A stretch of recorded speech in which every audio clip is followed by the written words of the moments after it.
This is my lesson for Sunday, August 16th, and I hope everybody is doing well.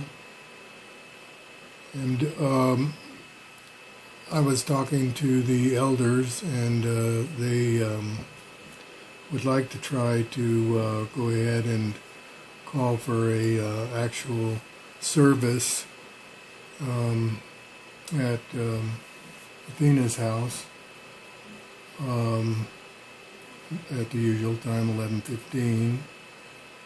We'd like everybody to go ahead and follow the protocols of wearing your mask and keeping a 6-foot distance.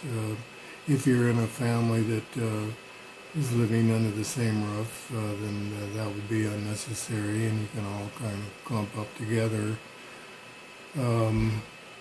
But let's go ahead and play this game for a while longer and see where it takes us. I also would like to be kept in your prayers. They had warned me to watch out for certain things concerning my cancer, and I feel like one of my symptoms might be coming back. So I've had an appointment, and they're going to send me to someone else.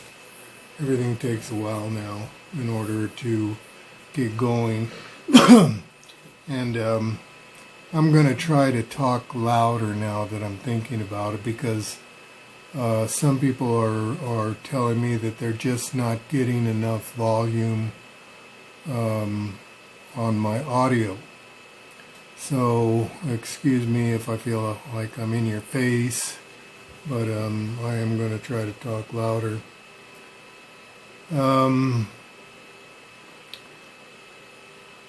We live in a world that to me is just turning upside down, and this has not been a good year. And I know that when we read the prophecies in the Bible, that things do get worse, and so it should not be a surprise to any of us as we see the clouds coming in. The thunderstorms are on the west and heading this way. And when you look at things and look at some of what we're putting up with, it just seems that everything is upside down. And the Bible actually kind of foretells that this would be one of the problems when you reach the end of time, and as we approach the second coming. In Isaiah 5:20, it says, "Woe unto them that call evil good and good evil, that put darkness for light and light for darkness." They'll call a dark room bright. Everything is backwards now. Whatever used to be considered not good is now glorified, and whatever was considered good is shunned and belittled.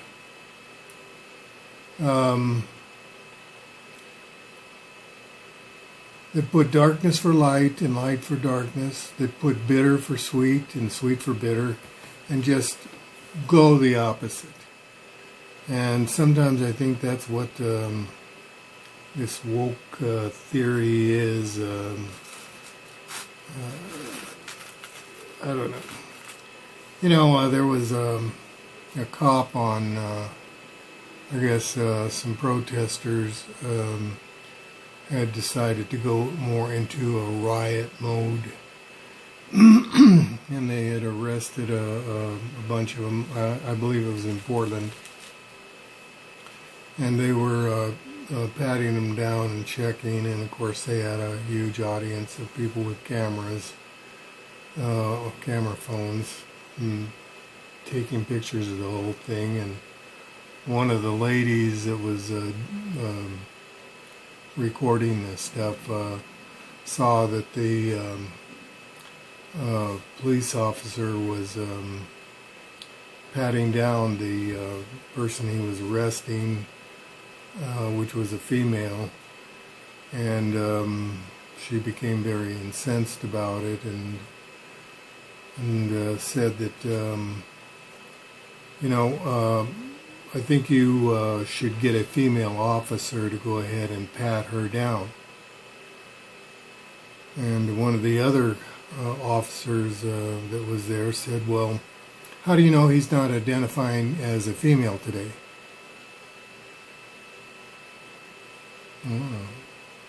Fairly logical question. In our upside-down world, we can wake up and identify as anything we want. The problem is that the people that made this rule may not like it now. There are people that want reparations for those people who are of color, African descent. I suppose that if you felt like it, you could wake up and say, I'm identifying as black, so I would like my share of the reparations. And it just can get crazier and crazier. You can identify as a female, and you might be a 360-pound bodybuilder and decide to walk into the women's restroom or into a high school women's shower.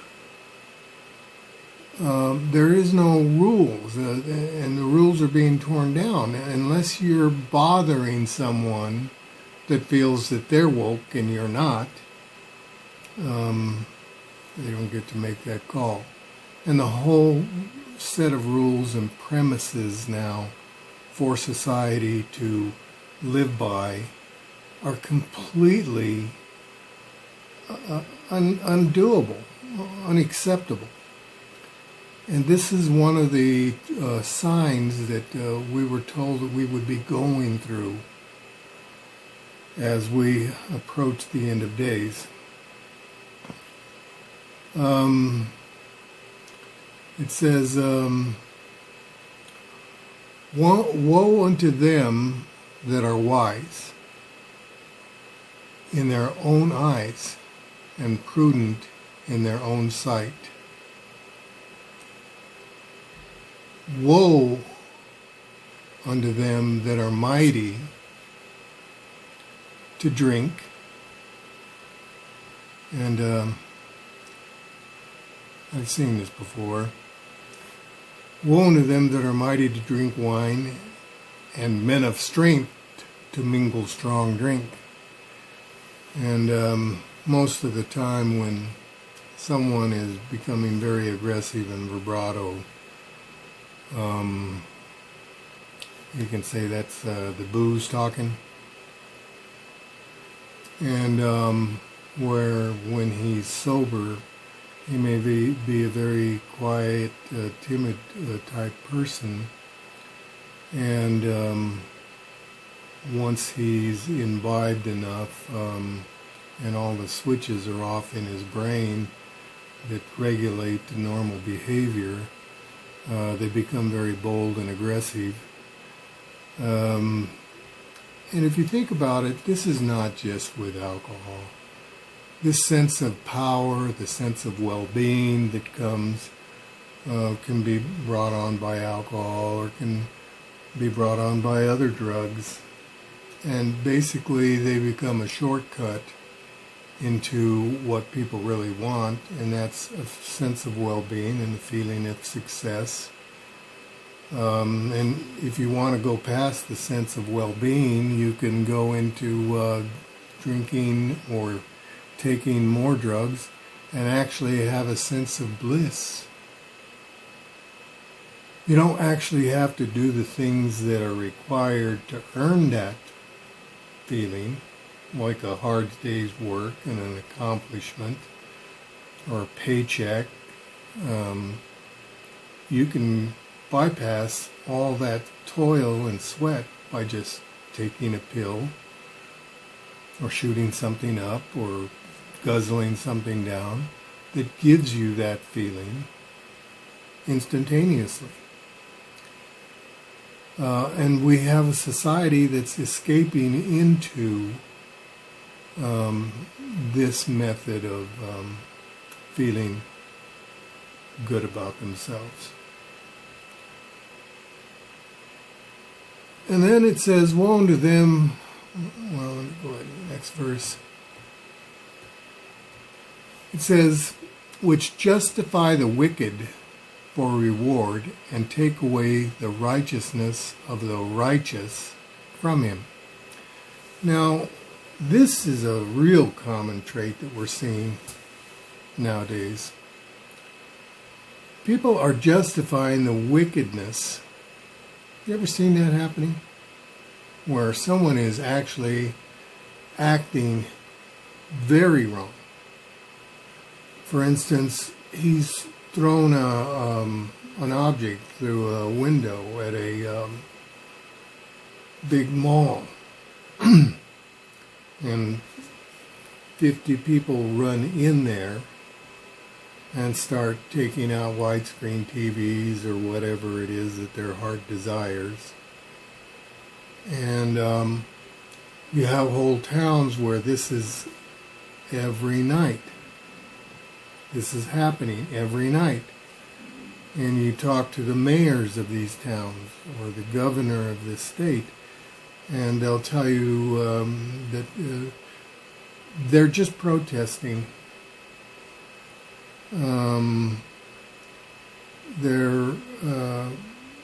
This is all in remembrance of Mr. Floyd, who was wrongfully killed. And so they're actually adding a righteous effort or motive behind what is really, I'll read it again, that justify the wicked.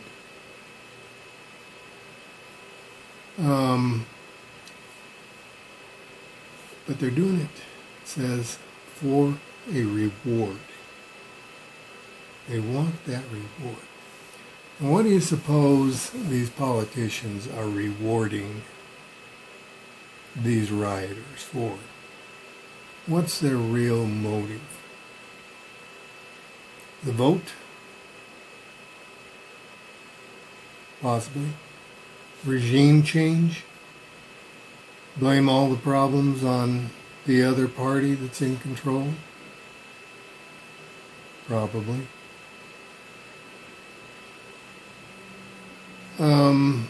What they're not thinking about is just the average Joe that goes to work and is trying to make a living, who can't find any rest or comfort because the town is being torn down around him.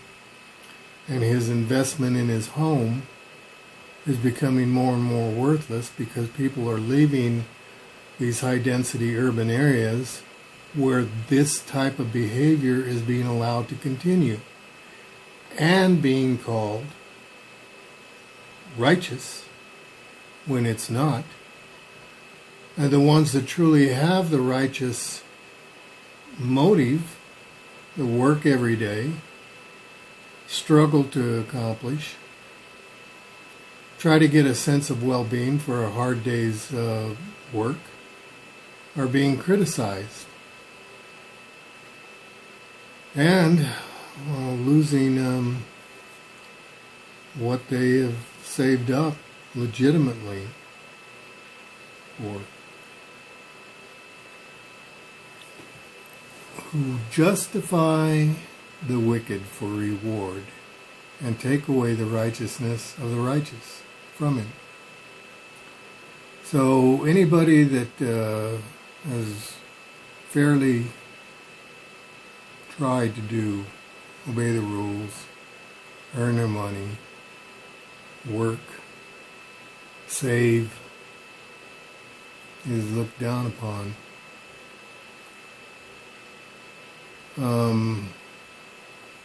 So what do you do in a situation where everything is backwards and what you say is, you feel what it made sense 2 years ago, it made sense last year, and now it's completely wrong. What I learned in school about Columbus or some of the explorers or anything that I learned, now I'm being told I was taught incorrectly. The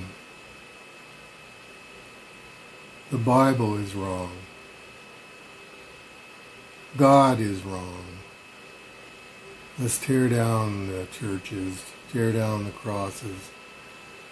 And what is a person supposed to do during these times where right is wrong and wrong is right and everything is backward? And this is the nice thing about having the brothers and sisters that we have.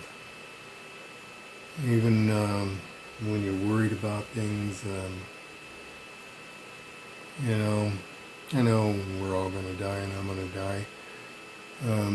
Always like to think it's going to be down the road, but you never know when your time is. So keep me in your prayer. And the one thing that we can do, just to leave the world of BS. That's what I'm going to call it, BS. Bad sense. So anyone that thinks I'm using an acronym for a bad word, I'm not. It's a bunch of BS.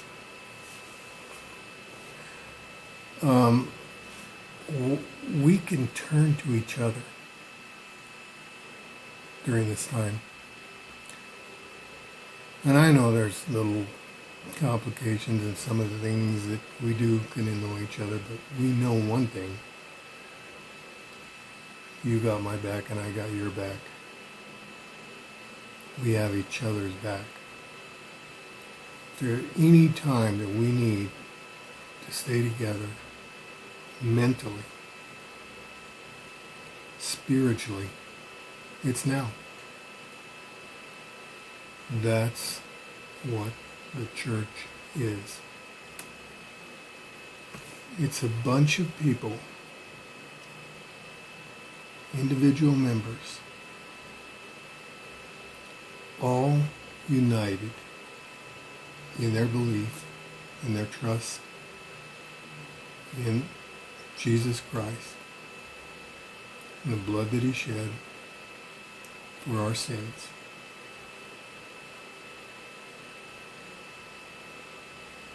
And we can comfort each other. In one suffering, we're all suffering. You've got one of us, we're all bleeding. You insult one of us, we're all insulted. The outside world can throw everything they want at us, but we stick together. And we've got something that's to die for. If you look in Matthew 16, look up in verse 15, I believe. Christ speaking, he asked his disciples, he saith unto them, whom say ye that I am? Who do you guys, you've been around me for a while, who do you think I am? And Simon Peter answered and said, thou art the Christ, the Son of the living God. And Jesus answered and said unto him, blessed art thou, Simon Bar-Jonah, For flesh and blood hath not revealed it unto thee, but my Father which is in heaven. Simon Peter said, you are the Christ. The word also means the Messiah, the promised one that was going to come. And he identified Christ and said, I know who you are. You are the Messiah, the one, the only begotten of God, sent into this world to pay for mankind's sin, all mankind. And Jesus answered and said unto him, Blessed art thou, Simon Bar-Jonah, for flesh and blood hath not revealed this unto thee, but my Father which is in heaven. And I say also unto thee, that thou art Peter, and upon this rock, Peter means pebble. You're my pebble, but that faith makes you a mighty boulder, a monolith. Thou art Peter, and upon this rock I will build my church, and the gates of hell shall not prevail against it. Your profession of faith and you knowing who I am, this kind of faith is what my church is built upon. And hell can't even prevail against his church. And I will give unto thee, unto the church, the keys of the kingdom of heaven. And whatsoever thou shalt bind on earth shall be bound in heaven, and whatsoever thou shalt loose on earth shall be loosed in heaven. So we have the keys to the kingdom. We can go ahead and bind, it'll be bound in heaven. Or we can loose, it'll be loose in heaven. We have that power. What would God want us to do with that power? Whatever sins we forgive will be forgiven in heaven. Whatever sins we don't forgive will not be forgiven in heaven. How do we get this power and how do we use it? With our mouth. Every time we come across someone that doesn't know the truth, that doesn't know the gospel, that's living in the upside down world, we need to take the time and try to see if we can loose that person. Because if we do, you'll be loose in the kingdom of heaven. But if we leave him bound up like that, not knowing the gospel, we've left him bound, and he'll be bound through eternity. Blessed are the feet of those that preach, that go out. You know what? You can preach just by forwarding this message. Forward it to anybody you can think of and tell them to forward it. This is our only outreach. God provided this. If you think that, no, Satan built these computers and all this stuff. No, I'm sure that Satan knows how to use them, believe me. But we can use them for the way that God would like. And that's my lesson for this Sunday. God bless you all. Keep me and the church in your prayers. For it's in Christ's name I pray to you and give thanks to you, Lord. Amen.